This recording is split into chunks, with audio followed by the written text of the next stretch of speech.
Paschimbanga school service কমিশনের যে SST part আমরা শুরু করেছিলাম এমসিকিউ কোশ্চেনের, আজকে তার 32 নম্বর পার্ট, সৌর বিকিরণ, তাপ বলয় ও চাপ বলয়।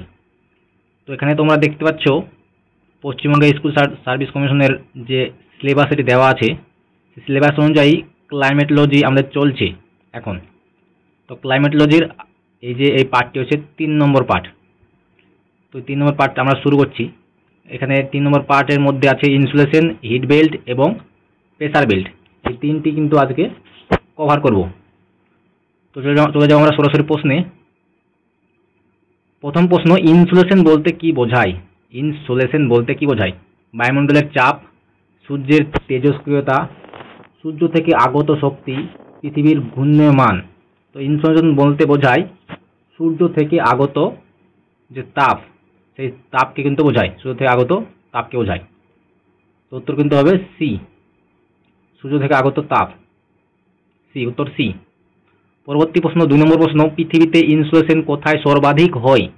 মেরু অঞ্চল, ক্রান্তীয় অঞ্চল, কটিবৃত্ত অঞ্চল, নিরক্ষীয় অঞ্চল। তো ইনসুলেশন সবচেয়ে বেশি হয় কিন্তু এই নিরক্ষীয় অঞ্চলে। পরবর্তী প্রশ্ন, 3 নম্বর প্রশ্ন, ইনসুলেশন এর পরিমাপ কি একক দ্বারা হয়? একক দ্বারা ইনসুলেশন পরিমাপ করা হয়? ডিগ্রি সেলসিয়াস, ওয়াট প্রতি বর্গমিটার, পাস্কেল, জুল। তো উত্তর কিন্তু আমাদের বি, ওয়াট প্রতি বর্গ মিটার। ওয়াট প্রতি বর্গমিটার কিন্তু ইনসুলেশন বা তাপমাত্রা পরিমাপ করা হয়। 4 নম্বর প্রশ্ন, নিচের কোনটি ইনসুলেশনের ওপর প্রভাব ফেলে না? পৃথিবীর ঢাল, সূর্যের উচ্চতা, ভূমধ্যরেখার অবস্থান, পৃথিবীর তড়িৎচুম্বকীয় ক্ষেত্র। উত্তর ডি, পৃথিবীর তড়িৎচুম্বকীয় ক্ষেত্র। এটি কিন্তু কোনো প্রভাব ফেলে না। পরবর্তী প্রশ্ন, ইনসুলেশন সবচেয়ে বেশি হয় কখন? দুপুরে, বিকেলে, সকালে, রাত্রে। তো সবচেয়ে বেশি হয় ইনসুলেশন কিন্তু দুপুরে। উত্তর এ। পরবর্তী প্রশ্ন, হিট বেল্ট বলতে কি বোঝায়? পৃথিবীর বায়ুর চাপ বলয়, তাপমাত্রা ভিত্তিক বিভক্ত অঞ্চল, সমুদ্র স্রোতের ধরন, বর্ষার অঞ্চল। উত্তর কিন্তু আমাদের বি হবে, তাপমাত্রা ভিত্তিক অঞ্চল যে বিভক্ত করা হয় তাপমাত্রার ভিত্তিতে, সেই অঞ্চলকে কিন্তু হিট বেল্ট বলা হয়। তো এখানে আমরা দেখতে পাচ্ছি ছবিতে দেওয়া আছে হিট বেল্ট। এখানে তাপমাত্রা কিন্তু সবচেয়ে বেশি হচ্ছে ভূমধ্যরেখা, বা এখানে রয়েছে নিরক্ষরেখা, সেই নিরক্ষরেখার বরাবর কিন্তু তাপমাত্রা সবচেয়ে বেশি হয়ে থাকে। এবং এই নিরক্ষরেখা থেকে যে কর্কট ক্রান্তীয় রেখা, এটি কিন্তু বলা হয় নিরক্ষীয় যে অঞ্চল, সেটা বেল্ট, নিরক্ষীয় বেল্ট। এবং তারপর আছে টেম্পারেট বেল্ট, এটা টপিক্যাল, এটা টেম্পারেট। তারপরে আছে ফগি অঞ্চল বা যে তুষারবৃত্ত অঞ্চল। পরবর্তী প্রশ্ন, 7 নম্বর প্রশ্ন, পৃথিবীর মোট কয়টি হিট বেল্ট আছে? পৃথিবীতে মোট কয়টি হিট বেল্ট রয়েছে? 5টি, 4টি, 3টি, 2টি। মোট রয়েছে কিন্তু 3টি, টপিক্যাল, টেম্পারেট এবং ফগি। পরবর্তী প্রশ্ন, নিচের কোনটি হিট বেল্ট নয়? Tropical zone, temperate zone, foggy zone, subduction zone. এখানে কিন্তু নয়, হিট বেল্ট নয়, কিন্তু সেই সাবডিকশন যে জোন, সেটা কিন্তু হিট বেল্ট নয়। Tropical zone, temperate zone, foggy zone, এগুলো কিন্তু হিট বেল্ট।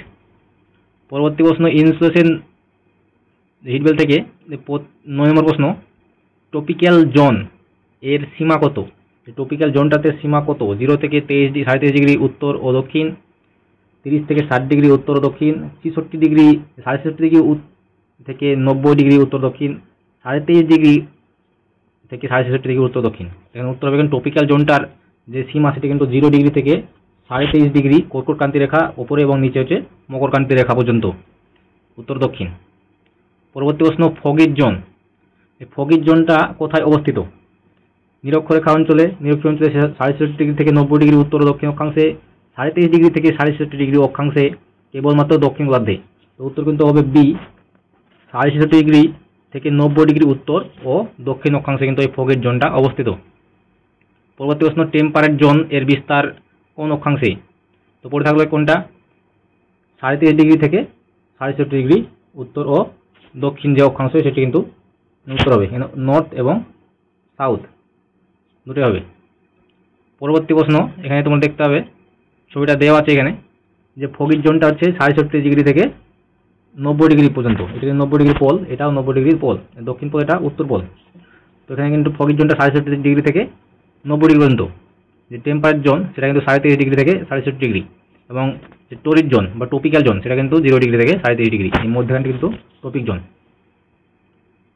পরবর্তী প্রশ্ন, ইনসুলেশন মূলত নির্ভর করে বায়ুমণ্ডলের ঘনত্বের ওপর, সময়ের ওপর, সূর্যের উচ্চতার ওপর, পৃথিবীর গতির ওপর। উত্তর কিন্তু সি, উত্তর হবে সি, সূর্যের উচ্চতার ওপর। সূর্যের উচ্চতার ওপর কিন্তু ইনসুলেশন নির্ভর করে।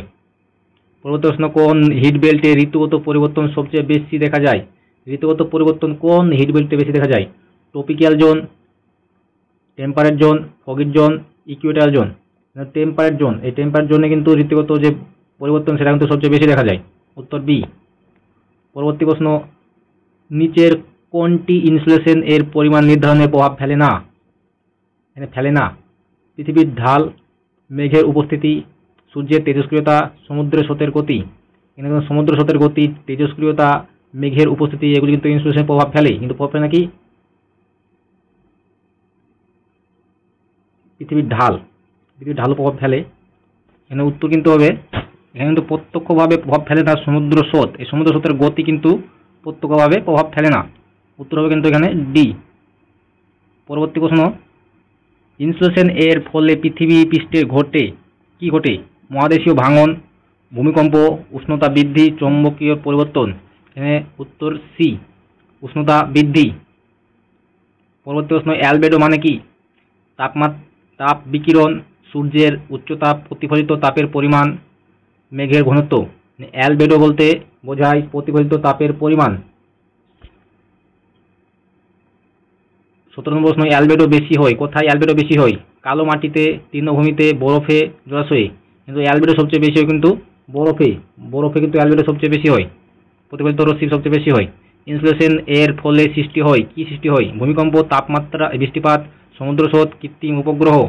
ইনসুলেশনের ফলে সৃষ্টি হয় কি হয়? এখানে তো বৃষ্টিপাত হয়, ইনসুলেশনের ফলে সৃষ্টি হয় বৃষ্টিপাত। পরবর্তী প্রশ্ন, এখানে দেখে নাও ছবিতে যে কতগুলি অ্যালবেডো হয় এবং কি থেকে কি হয়েছে সেটা। এখানে সূর্যরশ্মির 100% কিন্তু ওখানে পৌঁছায়। তো এর ফলে কিন্তু যে প্রতিফলিত রশ্মি সে কিন্তু 25% কিন্তু মেঘ থেকে 25% কিন্তু মেঘ থেকে রিফ্লেক্ট হয়ে যায়, 25%, এবং 7% বায়ুমণ্ডলের যে উপাদান আছে বায়ুমণ্ডল থেকে 7% রিফ্লেক্ট হয়ে যায়, এবং ভূপৃষ্ঠ থেকে কিন্তু 2% রিপ্লেস হয়। ফলে কিন্তু এই অ্যালবেডোর পরিমাণ কিন্তু 25 + 7 + 2 = 34%। এই 34% কিন্তু অ্যালবেডো, এই 34% অ্যালবেডো প্রতিফলিত হয়ে থাকে, এবং যে 66% থাকে সেই 66% কিন্তু সৌরবিকিরণ আমাদের কাজে লাগে। পরবর্তী প্রশ্ন, 19 নম্বর প্রশ্ন, যে অঞ্চলে ইনসুলেশন কম হয় তা হলো? কোন অঞ্চলে ইনসুলেশন কম হয়? সৌরশক্তি বা তাপ কম থাকে। নিরক্ষীয় অঞ্চলে, ভূমিরূপ মরুভূমিতে, মেরু অঞ্চলে, গ্রীষ্মপ্রধান অঞ্চলে। মেরু অঞ্চলে, উত্তর সি, মেরু অঞ্চলে। পরবর্তী প্রশ্ন, ইনসুলেশন মাপার যন্ত্র যে সৌরতাপ মাপে কোথায়, কোন যন্ত্রের সাহায্যে?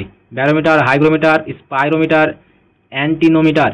অ্যান্টিনোমিটার, উত্তর কিন্তু ডি, অ্যান্টিনোমিটার সাহায্যে কিন্তু এই ইনসুলেশন মাপা হয়। পরবর্তী প্রশ্ন, অধিক ইনসুলেশন পেলে কোন ঘটনা ঘটে? বেশি ইনসুলেশন হলে কোন ঘটনা ঘটে? ঘূর্ণিঝড়, বৃষ্টিপাত, তাপদাহ, বরফ গলা। কিন্তু তাপদাহ, উত্তর সি, তাপদাহ ঘটে। পরবর্তী প্রশ্ন,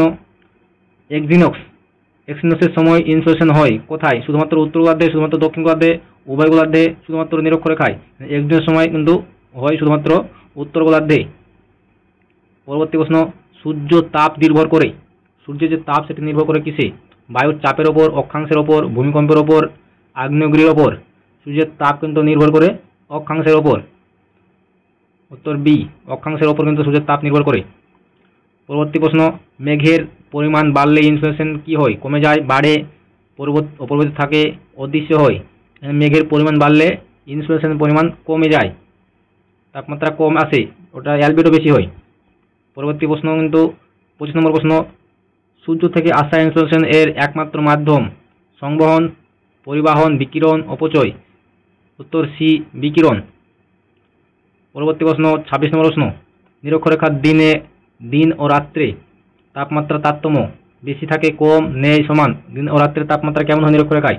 দিন অর্থাৎ রাতে যে তাপমাত্রা সেটা কিন্তু সবচেয়ে বেশি, দিনের বেলা সবচেয়ে বেশি থাকে এবং রাতের বেলা সবচেয়ে কম হয়। পরবর্তী প্রশ্ন, কোন অঞ্চলে ইনসোলেশন বেশি ও বিকিরণ কম? ইনসোলেশন বেশি হয় কিন্তু বিকিরণ কম হয়। বরফে ঢাকা অঞ্চল, জলাশয়, মরুভূমি, সমুদ্র তট। এখানে উত্তর কিন্তু সমুদ্র তট, এই সমুদ্র তট বলছি। উত্তর এ, বরফ ঢাকা অঞ্চল। বরফে ঢাকা অঞ্চলে কিন্তু সবচেয়ে বেশি ইনসোলেশন বেশি হয় কিন্তু বিকিরণ কম হয়। পরবর্তী প্রশ্ন 28 নম্বর প্রশ্ন, সূর্য যখন ওভারহেড বা মাথার উপরে থাকে তখন ইনসোলেশন কেমন হয়? সর্বনিম্ন, সর্বাধিক, নেই, অপরিবর্তিত। বি, উত্তর বি, সর্বাধিক হয়। মাথার উপরে যখন থাকে বা ওভারহেড যখন থাকে তখন ইনসোলেশন সবচেয়ে বেশি হয়। পরবর্তী প্রশ্ন, বায়ুমণ্ডলের কোন স্তরে ইনসোলেশন সবচেয়ে বেশি শোষিত হয়? Troposphere, stratosphere, mesosphere, thermosphere. উত্তর ট্রপোস্ফিয়ার। উত্তর এ, ট্রপোস্ফিয়ার। পরবর্তী প্রশ্ন, সর্বাধিক ইনসোলেশন ঘটে কখন? এই সর্বাধিক বা সবচেয়ে বেশি ইনসোলেশন ঘটে জুলাই মাসে, জানুয়ারি মাসে, মার্চে, সেপ্টেম্বরে। এখানে উত্তর কিন্তু জুন ও জুলাই। জুন জুলাই মাসে কিন্তু ইনসোলেশন সবচেয়ে বেশি ঘটে। উত্তর এখানে এ, জুলাই মাসে। পরবর্তী প্রশ্ন, সূর্য ওভারহেড কোন অঞ্চলে আসে? মাথার উপরে সূর্য কোন অঞ্চলে আসে? 0 থেকে 33.5 ডিগ্রি, 33 ডিগ্রি থেকে 67 ডিগ্রি, 67 ডিগ্রি থেকে 90 ডিগ্রি, সবখানে। ওভারহেডে কিন্তু আছে 0 ডিগ্রি থেকে 33 ডিগ্রি, উত্তর ও দক্ষিণ যে অক্ষাংশ সেখানে। পরবর্তী প্রশ্ন, টেম্পারেট রিজিয়ন এর ঋতুচক্র কেমন হয়? টেম্পারেট রিজিয়নের ঋতুচক্র কেমন হয়? নেই, বছরে একবার, স্পষ্ট ঋতুচক্র, সর্বদা গ্রীষ্মকাল। টেম্পারেট অঞ্চলে কিন্তু স্পষ্ট ঋতুচক্র দেখা যায়। উত্তর সি। পরবর্তী প্রশ্ন, পোলার জোন কোথায় অবস্থিত? নিরক্ষরেখায় 30 ডিগ্রি অক্ষাংশে, মেরু অঞ্চলে 45 ডিগ্রি অক্ষাংশে। পোলার জোন কিন্তু আছে মেরু অঞ্চলে। উত্তর মেরু ও দক্ষিণ মেরুতে কি পোলার জোন বা ফগিড জোন অঞ্চল বলা হয়। তো বন্ধুরা, আপনাদের সবাইকে আন্তরিক শুভেচ্ছা জানাই। আমি এস.কে. পিন্টু স্যার এবং আপনি এখন রয়েছেন এস.কে. পিন্টু স্যার ইউটিউব চ্যানেলে। এখানে আমরা একসাথে শিখি জিওগ্রাফি বিষয়ের জ্ঞান এবং WBSL-STর মতো প্রতিযোগিতামূলক পরীক্ষার গুরুত্বপূর্ণ বিষয়গুলি একেবারে সহজ ভাষায় ও পরিষ্কার ব্যাখ্যায়। আপনার যদি থাকে শেখার আগ্রহ, স্বপ্ন দেখে থাকেন শিক্ষক হওয়ার, তাহলে আপনি একেবারে সঠিক জায়গায় এসেছেন। প্রতিদিন নতুন কিছু শিখতে আর নিজের স্বপ্নকে বাস্তবে রূপ দিতে এখনই চ্যানেলটি সাবস্ক্রাইব করুন এবং পাশে থাকা বেল আইকনটিতে চাপ দিন। চলুন জ্ঞানের এই সুন্দর যাত্রা শুরু করি। পরবর্তী প্রশ্ন, ফগিড হিটবেল্ট এর তাপমাত্রা, এই ফগিড হিটবেল্ট তাপমাত্রা কেমন হয়? সর্বদা উচ্চ থাকে, সর্বদা নিম্ন, পরিবর্তনশীল, স্বাভাবিক। ফগিড যে হিটবেল্ট তার তাপমাত্রা কিন্তু সর্বদা নিম্ন থাকে, সবসময় কম থাকে, মানে বরফ আবৃত থাকায়। পরবর্তী প্রশ্ন, ইকুয়েটর এর কাছাকাছি অঞ্চল গরম থাকে, ঠান্ডা থাকে, বরফে আবৃত থাকে, রুক্ষ থাকে। ইকুয়েটর ও কাছাকাছি অঞ্চল সবসময় গরম থাকে। পরবর্তী প্রশ্ন, এখানে দেখে নাও, ছবিটা দেখে নাও। এখানে কিন্তু যে নর্থ পোল এবং এটা সাউথ পোল, এখানে কিন্তু এই যে বিস্তৃতি দেওয়া আছে এবং রঙে করে দেওয়া আছে। লাল যে রং সেটা কিন্তু ট্রপিক্যাল জোন, এটা টেম্পারেট জোন, এবং এটা হচ্ছে পোলার জোন বা ফগিড জোন। এটা সবসময় ঠান্ডা থাকে, কোল্ড থাকে, এটা ওয়ার্ম থাকে, একটু গরম, এখানে সবচেয়ে গরম, হট। পরবর্তী প্রশ্ন 55 নম্বর প্রশ্ন, টপিক অফ ক্যান্সার ও টপিক অফ ক্যাপ্রিকন কোন তাপ বলয়ের মধ্যে পড়ে? টপিক অফ ক্যান্সার ও টপিক অফ ক্যাপ্রিকন, এখানে টপিক্যাল যে তাপ বলয় সেখানে কিন্তু পড়ে, টপিক্যাল রিজিয়ন, নিরক্ষীয় অঞ্চল, এই টপিক্যাল রিজিয়নের মধ্যে পড়ে। উত্তর সি। পরবর্তী প্রশ্ন, নিচের কোনটি নিরক্ষীয় তাপ বলয়ের অংশ? Europe, Africa, Siberia, Antarctica. নিরক্ষীয় তাপ বলয়ের অংশ কিন্তু আফ্রিকা। উত্তর বি। পরবর্তী প্রশ্ন, সূর্য ওভারহেড আসে না কোন অঞ্চলে? সূর্য মাথার উপরে আসে না। এ, 33 ডিগ্রি নর্থ থেকে 33 ডিগ্রি সাউথের মধ্যে, 67 ডিগ্রি থেকে 90 ডিগ্রির মধ্যে, 0 থেকে 10 ডিগ্রির মধ্যে, 30 থেকে 60 ডিগ্রির মধ্যে। 67 ডিগ্রি থেকে যে 90 ডিগ্রি এর মধ্যে কিন্তু সূর্য ওভারহেডে কখনোই আসে না, বা মাথার উপরে কখনোই আসে না। পরবর্তী প্রশ্ন, পৃথিবীতে মোট কয়টি প্রধান চাপ বলয় রয়েছে? বায়ুর চাপ বলয় কয়টি রয়েছে? প্রধান বায়ুর চাপ বলয় কিন্তু রয়েছে 2টি, 4টি, 6টি, 8টি। উত্তর কিন্তু সি, 6টি চাপ বলয় রয়েছে মোট। এখানে তোমরা দেখতে পাবে 6টি চাপ বলয়ের যে ছবি সেখানে দেওয়া আছে, হিট জোনের মতোই চাপ বলয়ের একটা ছবি দেওয়া আছে এখানে। এটি হচ্ছে ইকুয়েটার, এটা ইকুয়েটার। এটি কিন্তু সবসময় নিম্নচাপ এখানে বিরাজমান করে, এবং পরবর্তীতে উচ্চচাপ এবং নিম্নচাপ এবং উচ্চচাপ এরকম 6টি জোন আছে, নিচে 3টি উপরে 3টি। এখানে তোমরা দেখতে পাবে বিভিন্ন ভাগে বিভক্ত করা হয়েছে। যে ইন্টারট্রপিক্যাল জোন যেটা, সেটা কিন্তু এখানে 0 ডিগ্রি থেকে 10 থেকে 20 ডিগ্রি পর্যন্ত বিস্তৃত, এবং এটা একটা উপর আছে ট্রপিক্যাল, সাবট্রপিক্যাল, মানে ওয়েস্টার্ন যেটা আছে, সাবপোলার এবং পোলার। উপরে 3টি, 1 2 3, এবং নিচে 3টি, 6টি জোনে বিভক্ত। পরবর্তী প্রশ্ন, নিরক্ষীয় নিম্নচাপ বলয় কোথায় অবস্থিত? নিরক্ষীয় নিম্নচাপ বলয়টি কোথায় অবস্থিত? 30 ডিগ্রি উত্তর, 0 ডিগ্রি অক্ষাংশ, 66 ডিগ্রি দক্ষিণ, 90 ডিগ্রি উত্তর। উত্তর কিন্তু হবে বি, 0 ডিগ্রি অক্ষাংশে কিন্তু নিম্নচাপ বলয়টি, নিরক্ষীয় নিম্নচাপ বলয়টি অবস্থিত। যেখানে তাপমাত্রা বেশি সেখানে কিন্তু নিম্নচাপ হয়ে থাকে, এবং তাপমাত্রা যেখানে কম সেখানে কিন্তু উচ্চচাপ হয়ে থাকে। পরবর্তী প্রশ্ন, নিম্নলিখিত কোনটি একটি উচ্চচাপ বলয়? নিরক্ষীয় অঞ্চল 30 ডিগ্রি উত্তর থেকে দক্ষিণ, 60 ডিগ্রি উত্তর থেকে দক্ষিণ, মেরু অঞ্চল। এখানে কিন্তু 30 ডিগ্রি উত্তর থেকে কিন্তু দক্ষিণ, এই 30 ডিগ্রি উত্তর ও দক্ষিণ যে অক্ষাংশ যে বলয় রয়েছে, এই বলয়টি কিন্তু একটা উচ্চচাপ বলয়। পরবর্তী প্রশ্ন, মেরু অঞ্চলে কেমন চাপ থাকে? মেরু অঞ্চলে কেমন চাপ থাকে? নিম্নচাপ, উচ্চচাপ, মাঝারি চাপ, পরিবর্তনশীল চাপ। মেরু অঞ্চলে থাকে উচ্চচাপ। উত্তর মেরু দক্ষিণ মেরুতে সবসময় উচ্চচাপ বিরাজমান করে, যেখানে সেখানে টেম্পারেচার সবচেয়ে কম থাকে তাই। পরবর্তী প্রশ্ন, পৃথিবীর কোন অংশে স্থায়ী নিম্নচাপ বিদ্যমান? সবসময় নিম্নচাপ বিদ্যমান কোথায়? মেরু অঞ্চল, নিরক্ষরেখা, 30 ডিগ্রি উত্তর, 90 ডিগ্রি দক্ষিণ। নিরক্ষীয় অঞ্চলে সবসময় নিম্নচাপ বিরাজমান। পরবর্তী প্রশ্ন, কোনটি উচ্চচাপ অঞ্চলের বৈশিষ্ট্য? হালকা বাতাস, বৃষ্টিপাত, বায়ুর চক্রবাতের অভ্যন্তরীণ গতি, শুষ্ক ও স্থির বায়ু। উচ্চচাপের যে বৈশিষ্ট্য সেটি হলো, এখানে তো উত্তর হবে বাতাসের চক্রবাতের অভ্যন্তরীণ গতি, উত্তর সি। পরবর্তী প্রশ্ন, নিম্নচাপ বলয়ে বাতাসের গতি কেমন হয়? কেন্দ্রভূত, কেন্দ্রমুখী, উলম্ব, ঘূর্ণয়মান। বাতাসের গতি কিন্তু কেন্দ্রমুখী হয়ে থাকে, উত্তর বি। পরবর্তী প্রশ্ন, নিরক্ষীয় নিম্নচাপ বলয়কে আর কি নামে ডাকা হয়?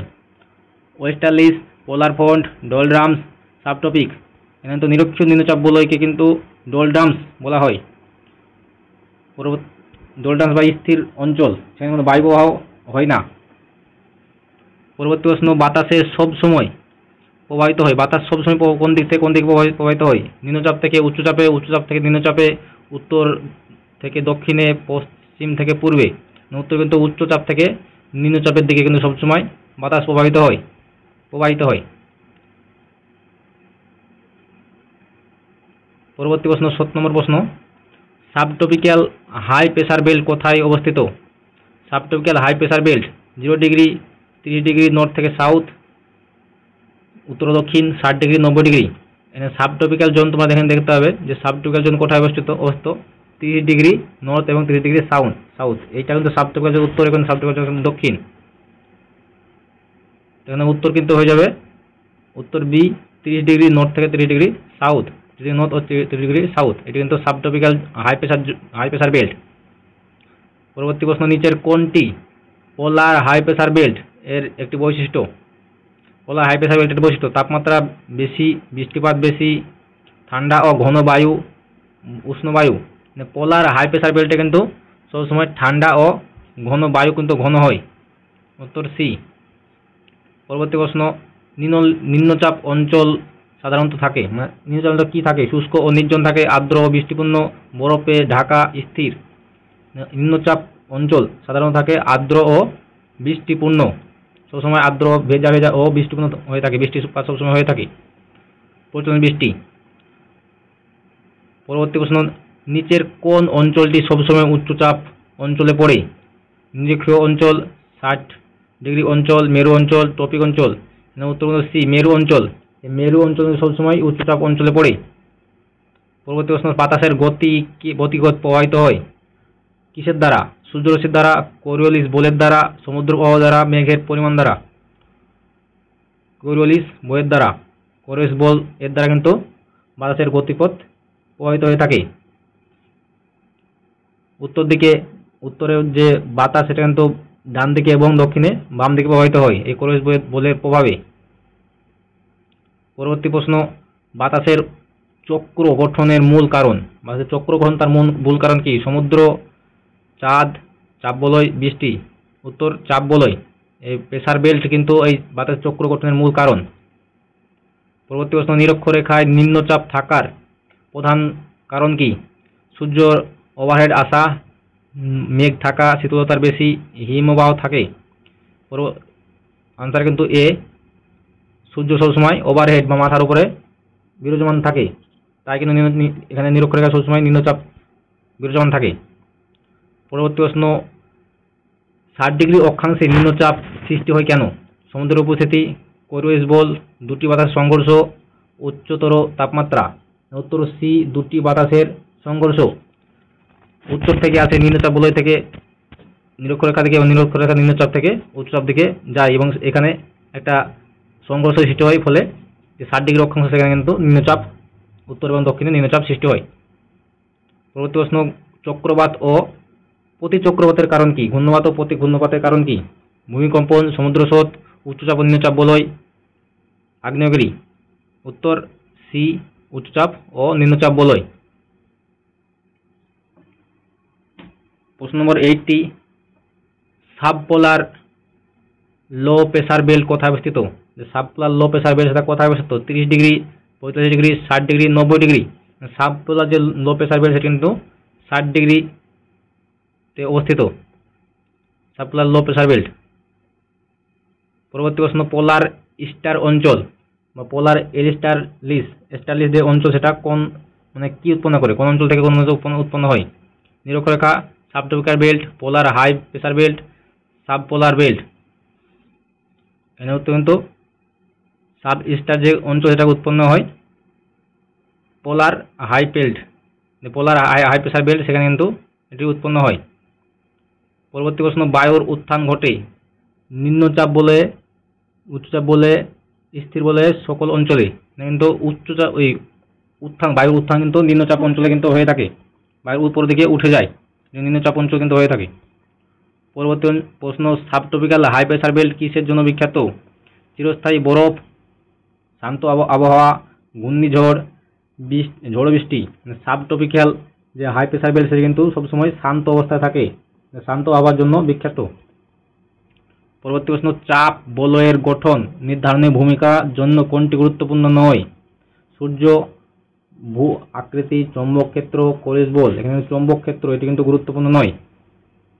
পরবর্তী প্রশ্ন, নিম্নচাপ অঞ্চলে সাধারণত আবহাওয়া কেমন হয়? নিম্নচাপ অঞ্চলে আবহাওয়া কেমন হয়? শুষ্ক, ঝড় বৃষ্টিপূর্ণ, শান্ত, উষ্ণ। মানে নিম্নচাপ বলে কিন্তু ঝড় বৃষ্টিপূর্ণ হয়ে থাকে, ঝড় বৃষ্টি সবসময় হয়ে থাকে। পরবর্তী প্রশ্ন, ডোলড্রামস অঞ্চলে জাহাজ চলাচল কঠিন কেন? বেশি বরফ পড়ে, বাতাস থাকে না, প্রচুর স্রোত, সূর্য খুব নিচু কোণে থাকে, কিন্তু বাতাস থাকে না। ডোলড্রাম অঞ্চল বাতাস থাকে না, সেই জন্য কিন্তু জাহাজ চলাচল সবচেয়ে কঠিন হয়।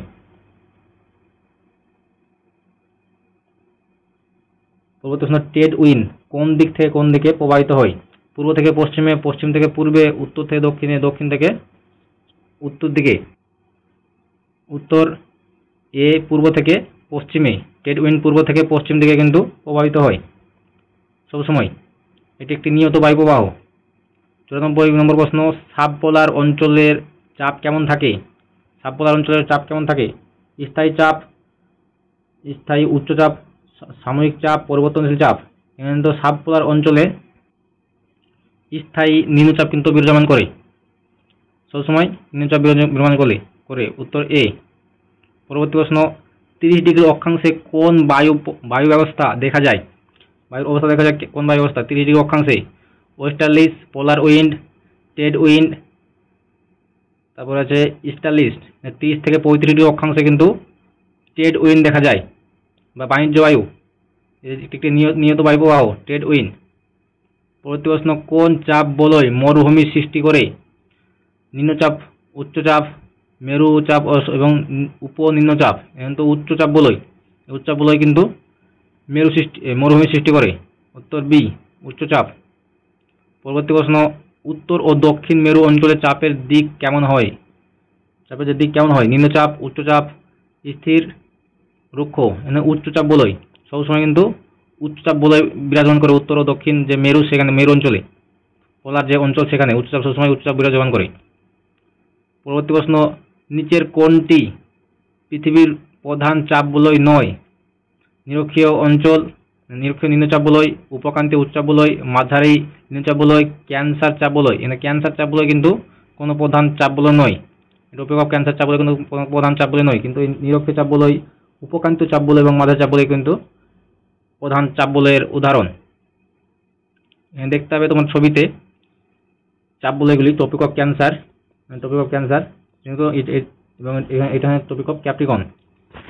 প্রথমে আছে নিরক্ষীয় অঞ্চল, এখানে উচ্চচাপ, তারপরে নিম্নচাপ, তারপর উচ্চচাপ, নিম্নচাপ, উচ্চচাপ। উচ্চচাপ বলয় কিন্তু মরুভূমি সৃষ্টি হয়। তো এই ছিল আমাদের প্রশ্ন। ভালো লাগলে লাইক ও শেয়ার করে দেবে।